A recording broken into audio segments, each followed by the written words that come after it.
ఇప్పుడు Trump focus అంతా కూడా వెనిజువేలా పైనే. దాన్ని ఎట్టి పరిస్థితుల్లో నేలమట్టం చేయాలి, అక్కడ ఉన్న అపారమైన సంపదను కైవసం చేసుకోవాలి. ఇది ప్రపంచ దేశాలన్నిటికీ కూడా ఒక టెన్షన్ పంపించే పరిస్థితి. ఏంటి ఈ రకంగా చేస్తున్నాడు, ఈయన పరిస్థితి ఏంటి?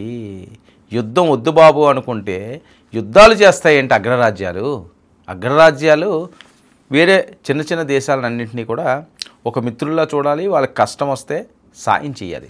సరే, సాయం చేయకపోతే పోయారు, వాళ్ళని అనగదొక్కుతాం అనుకునే ధోరణి ప్రపంచానికే మంచిది కాదు.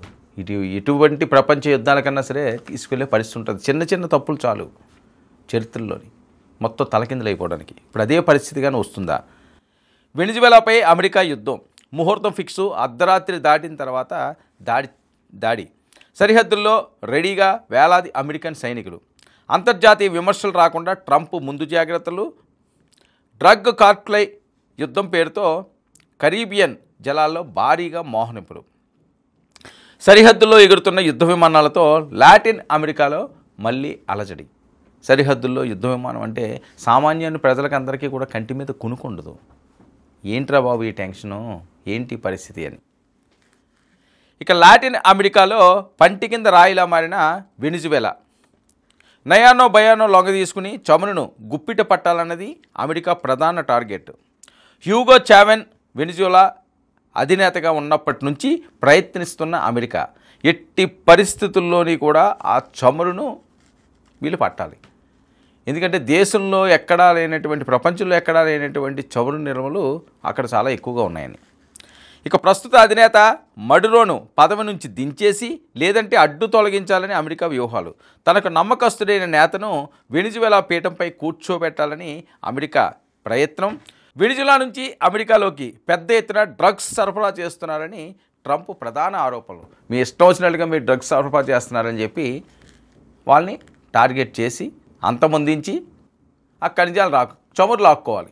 ఇక అలాంటి ముఠాలను తాము నియంత్రిస్తామని, ఇదే సమస్య అయితే సమస్య పరిష్కారానికి చర్చలకు రావాలని మడురో విజ్ఞప్తి చేశాడండి. మీరేమైనా అలాంటివి మా దగ్గర ఉన్నాయంటే మేము దాన్ని నిరోధిస్తాం, లేకపోతే చర్చలకు రండి అంటున్నారు. వెనిజువేలా అధ్యక్షుడు వినతిని పట్టించుకొని ట్రంప్. ఆయనకు కావాల్సింది ఏంటి? ప్రపంచ దేశాలు ఈరోజు మాట్లాడుకునేది అదేం కాదు, చర్చలు కాదు. ఆ చమురు కావాలి, ఈయన ఇవ్వడు, వేరే కారణం ఉండాలి దానికి సంబంధించి, అది ఇందులో లింక్ పెట్టాడు. ఇక వెనిజువేలా డ్రగ్స్ వెనుక ఆ దేశాధ్యక్షుడు మడురో ఉన్నాడని ట్రంప్ విమర్శలు. మడురో జాడ తెలిపితే ఏకంగా $50 బిలియన్ అండి, $50 మిలియన్. ఒకసారి ఊహించండి, అంటే మన ఇండియన్ కరెన్సీలో అక్షరాల 430 కోట్ల రూపాయలు, $50 మిలియన్ ఇస్తానని 3 నెలల క్రితమే ప్రకటించాడు. ఈరోజు ప్రకటించేది కదా, 430 కోట్లు ఇస్తామంటే ఎవరైనా ఆశపడతారని. తాజాగా వెనిజువేలా నుంచి వస్తున్న ఓ నౌకపై కరీబియన్ సముద్రంలో అమెరికా దాడికి కూడా పాల్పడింది. ఇక అమెరికాను సవాల్ చేసేలా తన యుద్ధ విమానాలను ఎగరవేసిన వెనిజువేలా కౌంటర్పై ట్రంప్ ఆగ్రహం. 4500 మంది సైనికులు, 8 భారీ యుద్ధ నౌకలు, 30 ఫైటర్ జెట్లు, భారీ సంఖ్యలో P-8 నిఘా విమానాలని రంగంలో దింపారు.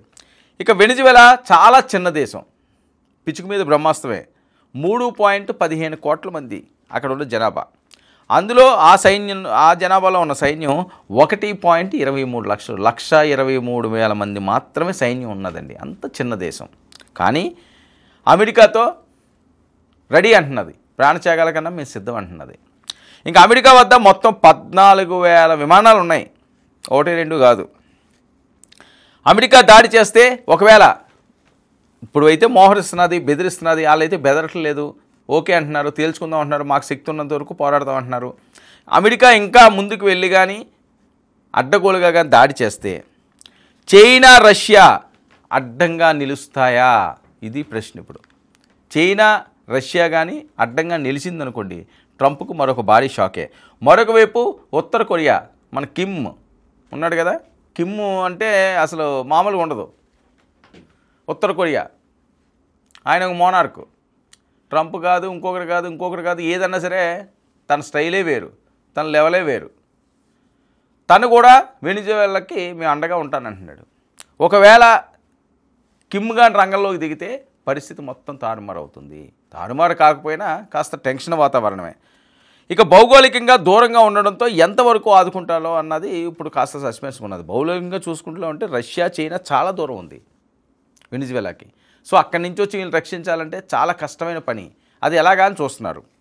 ఇక వెనిజువేలాపై అమెరికాకు ఎందుకు అంత ఆగ్రహం అంటే పెద్ద కారణమే ఇక్కడ కనిపిస్తుంది. ప్రపంచంలోనే అత్యధిక చమురు నిల్వలు ఉన్న కలిగిన దేశం వెనిజువేలా. ప్రపంచంలోనే అత్యధికంగా చమురు నిల్వలు. 2021 నాటికి ఈ దేశంలో 48,000 మిలియన్ టన్నుల చమురు. ఇది సౌదీలోని నిల్వల కంటే అధికం. ఎక్కడ అసలు చమురు అంటేనే సౌదీ, అక్కడ మీద ఇక ఎక్కువ ఉందట. ప్రపంచ నిల్వల్లో 17% సమానం అటండి. ప్రపంచ నిల్వల్లో మీరు ఏ దేశం చూసుకున్నా సరే 17% శాతానికి ఇది సమానంగా ఉండేది. అంటే ఎంత చమురు నిల్వలు ఉన్నాయండి. అందుకనే ట్రంప్ కన్నా అక్కడ పడింది. ట్రంప్ తొలిసారి అధికారంలోకి వచ్చినప్పుడు వెనిజువేలా చమురు కోరికను బయటపెట్టారు. మడురో సర్కార్ను కూల్చేందుకు విఫల యత్నం చేశారు. ఇదే విషయాన్ని ట్రంప్ 2023లో ఉత్తర కరోలియా రిపబ్లిక్ పార్టీ సభలో బయటపెట్టారు. నేను గతంలో పదవిని వీడే సమయానికి వెనిజువేలా కుప్పకూలడానికి రెడీ ఉండేది. మేము దాన్ని ఆక్రమించుకుని దాని చమురు మొత్తాన్ని తీసుకువెళ్ళేవాళ్ళం. కానీ ఇప్పుడు దాని నుంచే చమురు కొనాల్సిన పరిస్థితి ఉందన్న ట్రంప్. ఇది ఆయన కోపం. గతంలో పాక్ ఆర్మీ చీఫ్ ప్రధాని నోటి నుంచి నోబెల్ ప్రతిపాదనలో వచ్చిన 24 గంటల్లోనే ఇరాన్పై విరుచుకుపడిన అమెరికా. ఇది చూడండి. గతంలో పాక్ ఆర్మీ చీఫ్ ఎప్పుడైతే వచ్చాడో, వాళ్ళతో ఎప్పుడైతే సంప్రదింపులు జరిపారో, నోబెల్ ప్రతిపాదన వచ్చిందో వెంటనే ఇరాక్ మీద స్టార్ట్ చేశారు, ఇరాన్ మీద. ఇప్పుడు కూడా అదే పరిస్థితి ఉంటుందని. తాజాగా ఇప్పుడు భారత్ పట్ల సానుకూల ధోరణితో ట్రంప్ మాటల మర్మం.